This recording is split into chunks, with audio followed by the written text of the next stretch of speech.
இயேசுவின் அன்பு இதயங்களுக்கு காலை வணக்கம். இந்த நாள் உங்களுக்கு ஆசீர்வாதமாக அமைய வாழ்த்துக்கள்.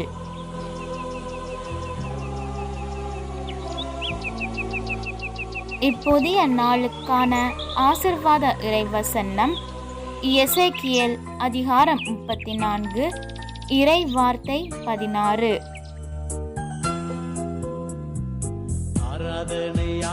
காணாமல் போனதை தேடுவேன், அலைந்து திரிவதை திரும்ப கொண்டு வருவேன், காயப்பட்டதற்கு கட்டு போடுவேன்.